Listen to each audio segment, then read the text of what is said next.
Okay, so let me have your attention, please, everybody. Welcome. Good afternoon. My name is Mr. Delangelo, and that's Mrs. Gold right there. Hi, you guys. We're going to talk to you today about your junior seminar. Did Mr. Gang, besides telling you to come here, give you any hint as to why you were coming here? No. Post-secondary? No. College stuff? So, okay. So potentially he might have mentioned something in passing that other people picked up on. Well, this is the junior seminar, and you are all juniors, am I correct? Yes, sir. Right? Class of 2016. 2016 is going to be here before you know it. So what we always do in the second semester of the junior year is really kind of kick off the college process. If you have not already started in the process, that's fine, because sometimes you wait to hear, no one told me to actually start doing it. We are now officially telling you to start doing it. We're going to start talking about colleges, what we're going to do over the next 4 months until the end of June. We're going to have, by the end of this period, an understanding of that timeline. We're going to go over the different types of opportunities, not just four-year schools. We're going to talk about two-year schools, gap year, combination of both, military service. So lots of things that we're going to go over. Ms. Gold passed out these booklets for you. You see they have been personalized. Those are yours. You get one copy. All the information that you need to know on the college process is listed in that book. Not just what's happening this year, but what's going to happen over the summer and throughout next year. So those are very valuable pieces of information in there. So please do not lose them. We only have enough in our budget to buy one for each member of the junior class. Okay? So you all good with that? Right? Okay, it's after lunch. Everyone's a little tired. So everyone follow me. This means yes. That means no. Are we okay with that, not losing the book? Yes. Yeah, thank you. You're welcome. You're a good man. We're going to talk about admissions practices, different types of admissions that different schools have, as well as some of the exams that you may or may not have already taken. All right? Any questions on this so far? We're all good? We're with me, right? I'm practicing. But what did I tell you? That means yes. There we go. Perfect. So, by June, feel free also to take notes, write stuff down, maybe in the cover of that book so you don't lose it, because this is really valuable information. Every year we get a handful of seniors that come running in to us and go, oh my God, I had deadlines, I was supposed to do this, and no one told me. Then we go back to our attendance list, and we say, well no, you were at the seminar, we told you all this stuff. Well, my deadline was yesterday. What do you think happens? You don't go to college. What? You don't go to college. You don't apply to that college. Yeah, exactly. We're trying to help you along, but So deadlines are really, really important. So by the end of June, you really need to have done some type of due diligence on post-secondary careers. You can come in here and use our computers and have Mrs. Salerno, who is our Career Center resource person, to help you with a college search. How many people have done that? Oh, great. And if you've done a college search with her, and you've put schools that you're interested in, or schools I'm thinking about, what's really nice is if there's a college representative that's going to come here in the spring or next fall, you'll get an email that says, hey, guess what? The school that you're looking at or you're interested in will be at Barlow on a particular date and time. Make sure you sign up. Okay? You got a question? Yeah. You said something by the end of June, is that what you're talking about, the searching for colleges? This is part of it, yep. Okay. So by the end of June, you're going to have a list of schools, a preliminary list. The list that you put down today, next week, it's always going to be changing. So just because it's in there, it's the schools you're thinking about, it's something to work with your parents and work with your counselor to go over, okay? But definitely by June, you want to have a list of anywhere between 10 and 15, maybe even 20 schools that you're thinking about. Not that you're applying to, but you're thinking about. Next thing is, you're going to want to make sure by the end of this school year that you've taken at least one of the standardized tests. SAT or ACT, does it matter which one? Doesn't matter to the schools, it may matter to you, okay? Now, we have a practice SAT, ACT diagnostic that we're hosting. Probably have gotten an email on that. If you have not signed up for it, there's a sign up with Mrs. Farrell in the guidance office. It's a 3.5-hour test, and it will give you results. Gives you every other section, one's SAT, another one's ACT, and it will tell you, based on your results, which test you may be better suited for. Now, some of you may have already started to take the test, and that's fine. It, again, doesn't make a difference if you take SAT or ACT to the colleges. You just want to make sure you're taking the test that you're going to do the best in. Question? When is that diagnostic test? The diagnostic test is March 28th. It's the last Saturday of this month. It's here. If you haven't signed up, all you have to do is go in, ask Mrs. Farrell where the sign up is, and just put your email address down. Okay? We ask you to use Naviance a great deal because we can access it as counselors, your parents can access it at home, and you guys have access to it at all times. There's a student questionnaire and a resume that's listed there, and we need you by June to have the resume updated and to have that questionnaire for us filled out. Why, you ask? Why? Yes, good job. She asked why. Perfect. Why? Because as part of the process, we as counselors have to write a letter of recommendation for you. And when you have the questionnaire filled out, talks about your experiences here through Barlow, helps us to personalize that letter. When you have your resume filled out, it also helps us to personalize that letter. Anytime you go to fill out a college application, and oftentimes a scholarship form, they're going to ask you about your co-curricular activities. And instead of having to redo it every time you do one, you're going to have a list already done in Naviance. So if you have not done that, please do. If you haven't updated it, get to it. Because they're always going to want to know what you did, when you did it, and for how long. And if you can just go print and submit, it makes it a lot easier, okay? So make sure that gets done before June. Teacher recommendations are always sometimes difficult because we ask you to ask 2 teachers for letters of recommendation. And we suggest, may not work out every time, but we suggest that the teachers are in opposite disciplines. So you have a humanities teacher, an English, a history, or a foreign language, and then maybe a technology or math or science teacher, if you can. And preferably in your junior year, okay? Because the colleges are looking for information on how you are as a student just prior to you getting there. If you had a teacher freshman year that you really like, well, that's great, but if you haven't had them since freshman year, you're probably a different student, right? I would think everybody here is a little bit different now as a second semester junior than you were first semester freshman year. Would you agree? Would you agree? Yes. Oh, I thought we lost you. Okay, good. Any questions on this so far? We're good. See, you learned that one. That's good. And then focus on academics and activities because we send out your transcript that has all 3 years of your grades listed with your senior year classes also listed there so they'll see what you have taken and what you plan on taking. Okay? That's really important. And a lot of times those activities could be the make or break to that acceptance. Right? So we have a video here. It's 5 minutes long. It actually is like a fly-on-the-wall view of an admissions committee going over some applications. And what I want you guys to do when you watch this, keep 3 things in mind, because I'm going to ask you about it on the other end of the video. Okay? 3 things in mind. You're going to think about, are there things... This morning on Education Today. Pause. Sorry about that, that was a little bit loud. As you watch this video, again, it's an admissions committee going over applications.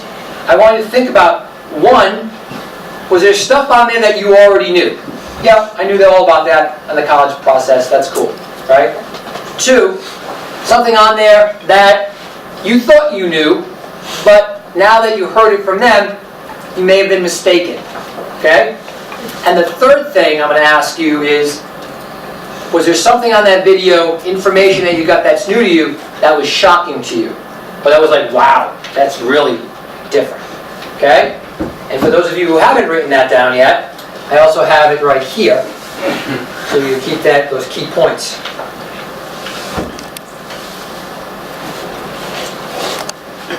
Inside the college admissions process, it is now by the time for high school seniors, the applications are in, but the answers still weeks away. So how do schools decide who gets in and who misses the cut? Today got an exclusive peek at what happens behind closed doors. That's the one thing I fear. If we're going to take a risk with a student, I'd like to know that there's some sort of compelling argument to do so. It's a give and take, 15 minutes that can decide a student's future. But I don't think we should deny her. At Grinnell, a top liberal arts college in Iowa, 2 admissions officers read an application. Their comments are shared. Wait list in order, but I could even go with a deny. Were you reading this at 3 a.m.? Then the application is parsed. Grades and scores are scrutinized. His SAT 2 in history was a 750, so that doesn't make sense. They're getting C's. Essays evaluated. This is a really kind of spoke to his willingness to step out and try new things. Comparisons made. She's far and away the lowest in the group, which probably ends it for her. Extracurriculars weighed. Why should we treat a musician differently from the way we treat an athlete? And finally, a vote. Who would be in favor of a wait list, do you think? Okay, Quentin, you're still sticking to your deny, huh? I stick to it. Well, sorry, you're outvoted. Seth Allen is Grinnell's Dean of Admission and Financial Aid. I would love to say that the admission process is a very straightforward process where every student is considered on their own merits. But that simply isn't true. The process is highly subjective. Which means the pros and cons of a candidate are sometimes debated. That's a great example of it. I mean, it tells us a lot about our student. Well, but I guess I would take a contrarian perspective. He's talking about how much he's changed, but do we really see that in the evidence of his application? For me, the issue is more of the transcript coupled with the light extracurricular involvement. He's out of school and in an area where we'd probably like to have some more kids. People can be very persuasive if someone provides a rationale that you hadn't thought of, they raise issues that you hadn't really considered. Your mind can change. Who would be in favor of admitting? One, Tina, okay. Wait list? Okay. It's little things in the process that please us, surprise us, uncover something that we think, wow, this is someone unusual that we'd like to include in class. Who would vote to admit? Okay. So we'll call her Annette then. And we want to thank Grinnell College for its cooperation. Chuck Steinberg is the New York Times national education correspondent and moderator of its blog, The Choice. Chuck, good morning to you.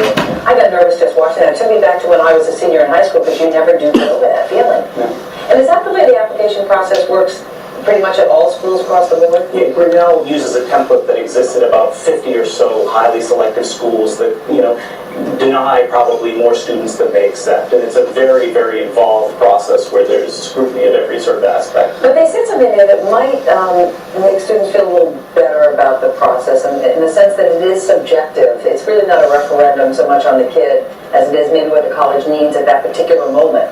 No, I think that kids and parents should never read this process. This process as a referendum on how good a job they did as students or how good a job they did as parents. As you can see from that video, there's so many factors at play at one time, and as an outsider, you can't possibly know what they're looking for at that moment they're around that table. And yet there are certain guidelines, right, that they follow? Certainly, and for example, the rigor of your curriculum, how hard were the courses you took, is the very first thing that they look at in most instances. And Did you stretch yourself then? Yeah, and that's something that sort of is within your control, but don't go overboard and feel that you have to take, 5 advanced placement courses a year. And what about extracurricular? How much do they weigh that? That's certainly in the mix as well, but I think kids and parents tend to think that you need a million activities when, commitment to a few activities something outside the classroom for a few years often will suffice. It's just as good. What about age and gender and maybe what part of the country that you live in? Are those things put in? These are the sorts of things where, it can kind of make you crazy as an outsider. They'd like to admit somebody from every state.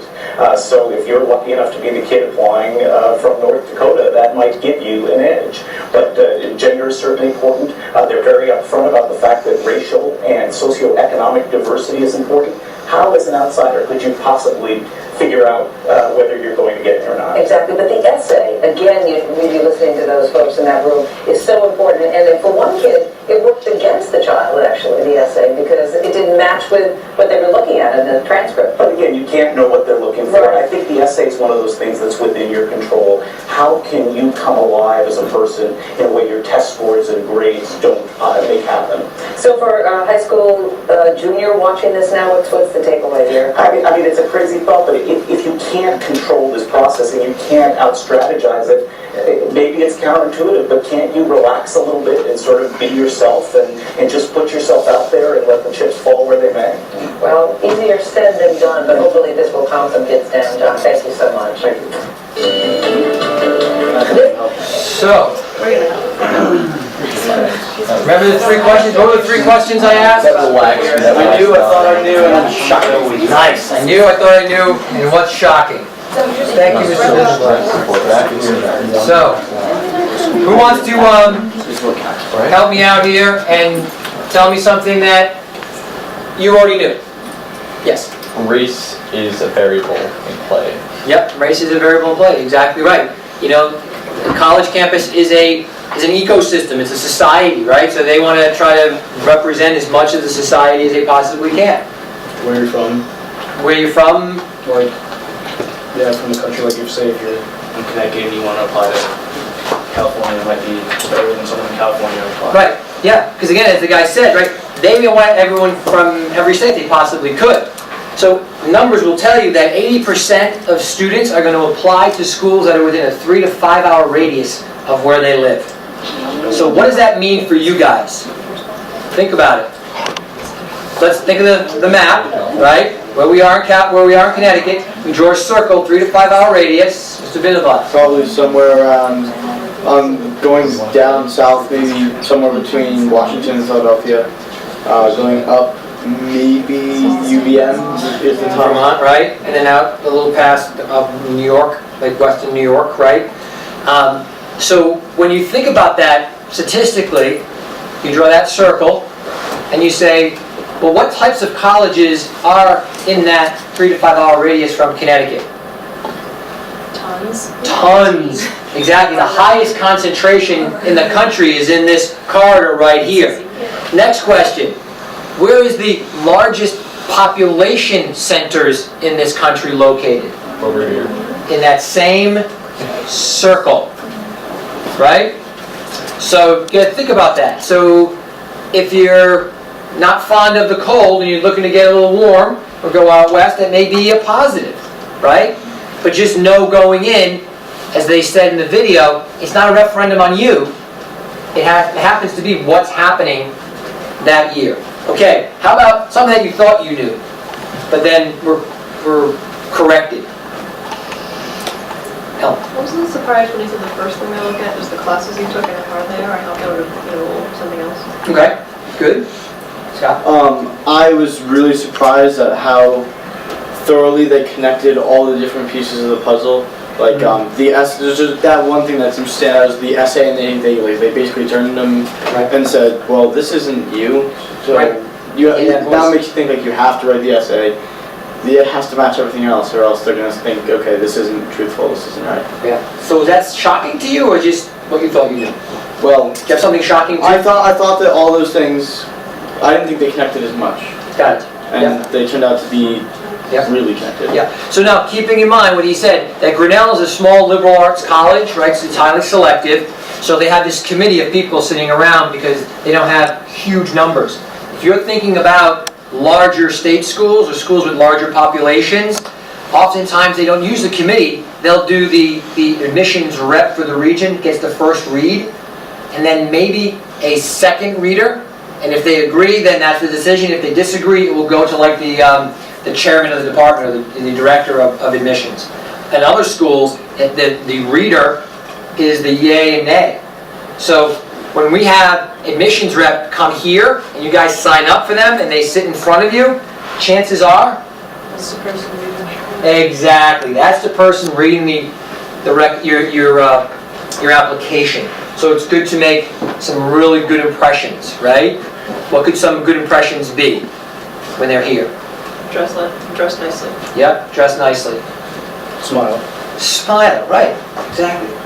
Oh, I mean, I guess go out of your way to have like a really like good conversation, kind of like make a connection with the person instead of just sit Yep. here, listen to what they have to say, and then walk out the door. Right. You want them to walk out and go, wow, who was that girl? And turn to us, because we sit down and go, who's that girl with the gray sweater? She has some great questions. Oh, jeez. Right? Anything else? Yep. Get there early. Get there early. Yep. Good. And how about something that was shocking to you? That really was like, wow, that's amazing. They said that extracurriculars weren't a big deal. Did they say they weren't a big Well, you deal? said you don't need as many as people think. Ah, there you go. Right. They are a big deal, but you don't need a whole cornucopia of different activities.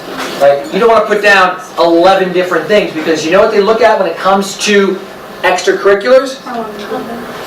Initiative and impact. What initiative did you take within those activities? So when you list the 7 or 8 clubs that you put down, do you put down, I'm a soup? What would you do? I'm a member. Well, what does that mean? Right? I'm French club, member. What does that mean? What was your initiative in there? And then, what was the impact that it had on you within that club or organization or activity? And then, what impact did it have with other people that you were interacting with? Did it make a difference? You had a question, or you had a You answered my question. Oh, good. What was the question? How many clubs or activities should you have? Yeah, so you want a handful of quality things that when somebody asks you about them, you're going to talk to them about things that you've actually done. Because they know there's only so many hours in a day, especially if you're taking heavy-duty classes, and then you're an athlete or something else, or a theater person or a musician or whatever. Well, there's only 24 hours a day for everybody, right? So those are quality things over quantity. Anything else shocking before we move on? Did anybody pick up on how long they looked at any one person's application? 15 minutes. Was that not shocking to you? Because it was shocking to me. When I look at it, is you guys are working 4 years to do this. I'm not going to make it sound worse, but thousands of hours studying. Thousands of hours doing co-curricular activities and stuff like that. And somebody in 15 minutes is going to make that type of decision. So it's really important that the quality of what you're doing and what you're putting forward for the academics and the co-curriculars and everything else come together. Okay? So we put together the top 10 list of things that admissions reps look for in applicants, and it's in that book. So when you look at the list, you really break it down to 2 areas. Data, which is numbers, and voice. How many people in your English class had your English teacher say, oh, the author's voice came through and the writer's voice came through? We've heard that before, right? Because it matters. And as Scott, you pointed out, the voice of that essay needs to match the data of that essay. So these 3 things up here, the rigor of your high school curriculum, the grades that you get, and your standardized test scores are all really important to those schools. Because they want to say, first of all, you're going to school to do what? Thank you, to learn, right? So you have to make sure you can learn, and you're good at it. But it says a high school curriculum that challenges the student. It doesn't say a high school curriculum that has honors and AP and advanced classes, does it? It says challenges the student. So every one of you here is dressed differently. Everyone here is a different height, right? Everyone's different. So whatever your curriculum is that you're following is going to be good for you. Just make sure that you're doing the best you possibly can in those grades. Now, if you are looking for those highly selective schools, I'm going to put this as a visual for you. Think of these are all puzzle pieces. When you put them all together, it's a picture of you. Okay? Now all of these pieces, for most colleges, are the same size. If you are looking for highly selective schools, these pieces up here are slightly bigger than this other stuff down here. Okay? That makes sense? Scott? I just have a question about number 3. Yep. When you have colleges that say they don't say they don't want it, but they say you don't have to optional, send it in. Yeah. Should you still send it in just to show that you're kind of Only if you think that makes you look really, really good. really like only so it has to like well exceed. Right. Otherwise, don't Ask your send it. application, Yep. if it's gonna add another level to your Yeah. application. It speaks to like, wow, that kid really did a something. Yeah. Because otherwise you don't have to do it. And if you don't do it, they don't hold it against you. Right? So you want to do that, make sure that it makes it good. Talk to your counselor. What do you think is a good score to set? Okay? And then, these here are the voice, right? Passionate activities that demonstrate leadership or initiative. And leadership is not just I'm the captain of the team or co-captain or vice president of the club or secretary or anything. Leadership can be activities that you've done within the club, that you organized, you initiated, right? You help facilitate. There's lots of stuff that you can do that shows that you are a leader, but you don't need to have the title, so don't let that kind of get you down. Okay? Good? The letters of recommendations from the teachers are really important. You're going to ask those teachers this year, by when? June. Thank you. 2 teachers. And you're going to give them a form that we'll go over at the end of this. And it asks about 8 or 9 questions to you about their class. Why are you picking this teacher? And you're going to write a couple of things about why I'm making this decision that you're going to write my letter of recommendation. And that teacher is going to take that and they're going to talk about you as somebody in the classroom. If a teacher asks you for your resume and your transcript, thank you, then you want to say, well, what do you need all that for, right? They need to talk about what you do in that classroom. If you were on the ski team, unless you're in physics with that teacher and you showed the velocity of you at the top of the mountain to the bottom of the mountain and then displayed it to the whole class, that doesn't tie in. That has nothing to do with you being in that physics class taking physics, does it? Right? So we talk to our teachers. Every year we do a workshop for them on how to write letters of recommendation. Right? If a teacher says, no, I can't do it, do not be insulted. Either they don't have the time to do it and do it well, or they don't know you well enough. They're doing you a favor. Okay? You good on that? Good? Okay. The well-written essay, as we all know, is going to be really important. You can have it proofread by your English teacher, by somebody at home, your counselor, Mr. Budd, and the people in the Writing Center. The week before school starts in August is there to help students with their personal statements and their essays. And you can bring your stuff in and have them read it. If you had a college writing class, they've already prepped you on that, but that essay is really important. And then demonstrated interest to that school has become even more important because the numbers of applications are growing, and those schools want to make sure that you really know about them. You're not just putting that down on the application or using the common application to apply to Babson, Bates, and Bentley. Do you want to go there because they're good business schools, or because your name is Bill and you like schools being with B?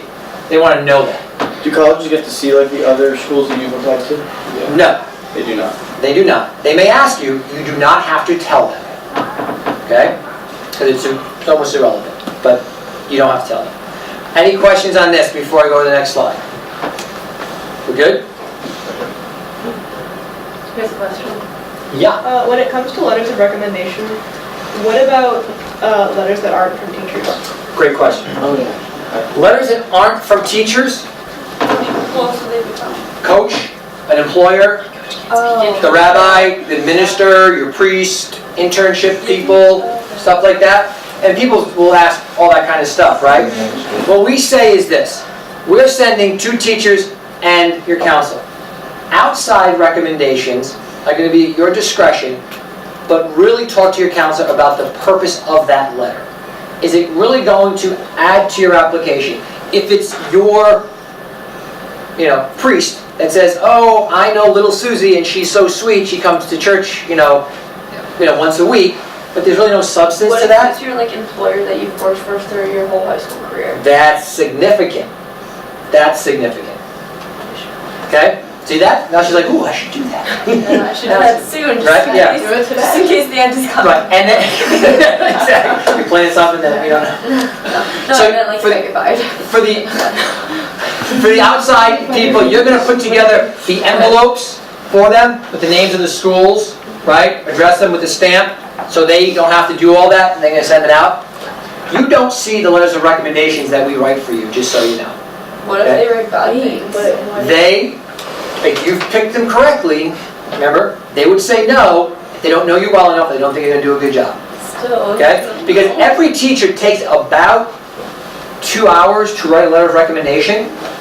So it's not something like, and they're busy, right? So it's not, who wants to do that? Subject, or is that like no? No, we want to try to get opposite disciplines if you like. Is that hand up or you just? No, well, actually, Yeah, I go ahead. ask you a question. Yep. What do you just count, you put social studies and language arts together and then math and science together, Yep. is that how it works? Mhm. If you do end up sending one or two from the same, Yep. what, There's not a hard and fast rule for that, right? But you do it for a purpose, right? So you want to go into aviation, so maybe math science would be better for you because the schools that you are applying to are more math sciencey, right? So that may work for you, right? If you're a journalism major, you know you want to go into journalism, then maybe you're going to have your college writing teacher and your English teacher, your AP English teacher write you the letters, okay? So, alternatives to the four-year colleges. Oh, I'm on. So, not everybody chooses to go to college immediately after school. There's a lot of other options. A lot of students now are actually choosing to do a gap year for various reasons. Can you guys think of a reason why maybe students take a year off? Travel. Travel, that's a great one. Any other? Make money. Make money? Yep, Tyler? Family matters. I'm sorry? Family matters. Family matters, exactly. A lot of people want to, are socially conscious and they want to go maybe to a foreign country and start a program, help build schools and do whatever. There's actually a gap year fair, if anyone's interested in learning about gap year opportunities. There's also, students are choosing community college or another 2-year college, and there are various reasons why they do that. Sometimes it's financial, right? I don't know if you guys have been paying attention to the cost of what it takes to go to a 4-year college now. So sometimes students are choosing to go to community college or another college for a couple years, and then they'll transfer to, another college, and that's actually where their degree's from, but they've saved a lot of money during the process. And sometimes students choose to do that because maybe they don't have the best transcript when they're getting out of high school and they feel like that they're actually more capable, and so they go to community college for a year and they raise that 2.9 to a 3.5 or 3.7 and they apply as a transfer, and they have a much higher possibility of getting into perhaps that dream college, that college that they really wanted to go to. I had a student in my caseload where that happened to. He chose to go that way, and it worked out beautifully for him. So it's a really great option. Some students choose to work for a year or two to save some money, or they end up doing a job that is so rewarding to them that they just are moving up in the career field. Combination of employment and part-time college. Some people do both at the same time. That's another really good option. Some students are choosing to go into the military. They're learning a trade, they're getting free education, and interest in serving their country. And then there's some, as Tyler pointed out, sometimes there's a reason, family reason or some other option for them. Did I do that right? What I'm passing out to you now is if you can start filling this out.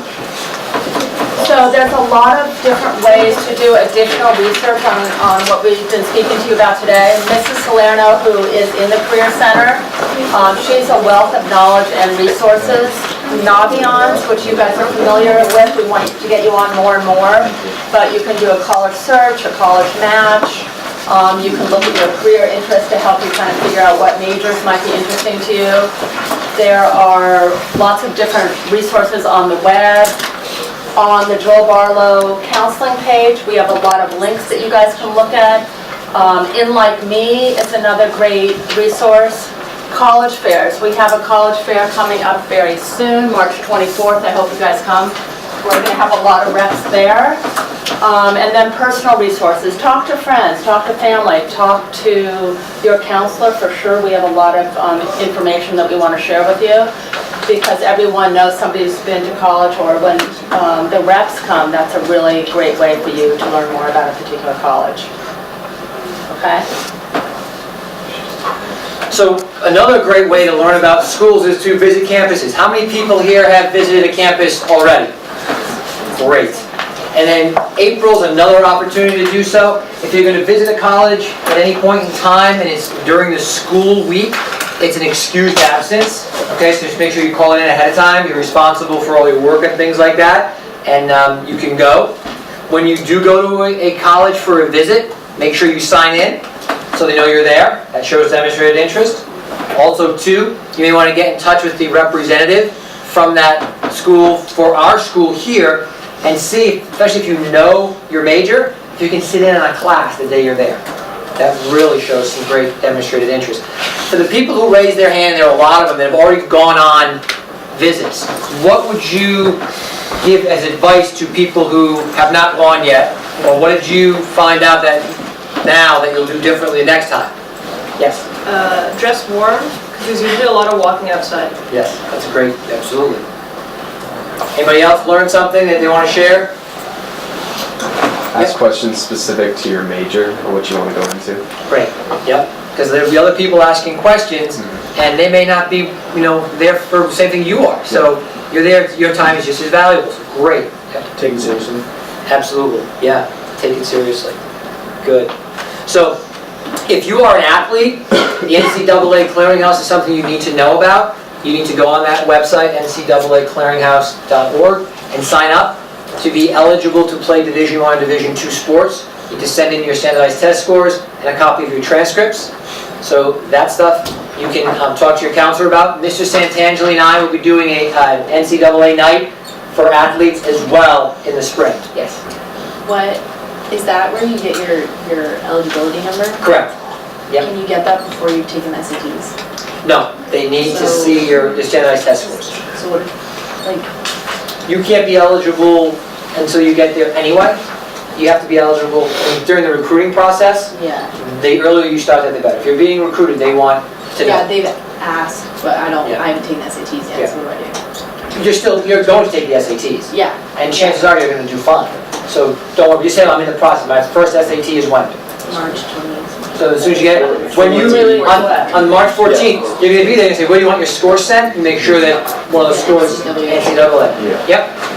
Okay. So the admissions options, there are a couple that you need to be aware of, and we'll go more deeply into them next year. But early decision and early action, we've seen a rise in those numbers. Over 75% of the seniors this year went early decision or early action. Means you're done and you're applying to the majority of your schools, or at least the top tier of your schools, by November 1st or November 15th. Early decision is a binding agreement. In other words, if you get in, you have to go there. You will tell all the other schools that you applied to, thanks but no thanks. Okay? If they send you a financial aid package in the second half of the year, and it doesn't match, there's a big gap, and we can't fill it, and you can't go there, they'll let you out of that agreement, but what happened? You don't have anywhere else. You have nowhere else to go. You're going to start from the beginning. So early decision, everyone talks about early decision. You've got to go early decision because statistically, you have a better shot. In a lot of schools you do, but why do you have a better shot? Because you show a lot of Exactly. They know you're going to go there. You got to go. You're going to pay their bill. Okay? Early action, you get things in early, you get notified early, but you're not bound to that decision. You can wait until the financial aid packages come in, yes. Even though it's not binding, is it still also, when it comes to statistics? You have a better shot early action, again, because that's demonstrated interest, right? You're one of the best and the brightest, but that pool also may be a more competitive pool because you're going against the best and the brightest. Okay? It all works out. Regular enrolling, those dates, rolling is first come, first serve. At any time, they'll give you a decision within, 4-6 weeks afterwards. And then the regular decision is in the latter half of the year. Okay? Questions on that? I just want to say for the rolling admissions, you do want to get those in earlier because it's rolling, they're filling up the class as the applications come in. So it's good to get those out, early as well. For the testing, we're all familiar with these tests, correct? The PSAT, SATs, ACTs, the advanced placement test. If you're in AP classes, you'll get the test in May. Subject tests you need to become aware of. Some of the highly selective schools, about 160 highly selective schools, look for the standardized test. That is the subject test, individual subject tests. That's why you want to start early. Get a list of schools, because if there are schools you're thinking about that take not only SATs or ACTs, but also want subject tests, you need to make sure that gets in there. Okay? Questions on the testing? Good? Good. The dates are posted on our website. Oops. These are the ones that are just coming up. There are test dates in the spring and in the fall, none in the summer. Okay? Are we okay with the testing right now? Anyone have any questions on that? No? You need to see that? Okay. All right. There are slight differences between the two tests. The ACT asks you to do more things in less time. The SAT gives you slightly more time, but can be very confusing, very wordy. Okay? The math that they ask you is different. A little more higher order skills in the ACT than the SAT. There are science-based questions for this ACT. Okay? The scoring is a little bit different. So that's why that diagnostic could be helpful if you haven't decided on which way you want to go. All right? And again, is there a preference from the schools on which test you take? No. No, thank you. But there used to be? Years ago, when they first came out, the SAT was really that kind of East Coast, the Mid-Atlantic, Northeast, and California, and then the ACT was kind of down south and Midwest. But that has all changed. So if you need to still register, those are the websites, and this is the school code. The school code is very important because we want to see your scores as well.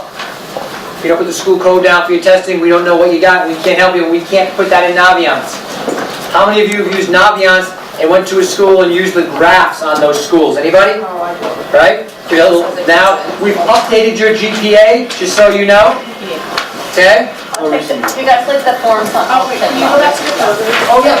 Yep, it's all in that book. Oh, it is? Yep. The questionnaire for the teachers are also in there. Thanks, guys. At some point. Do you need a pen? We do need the questionnaire.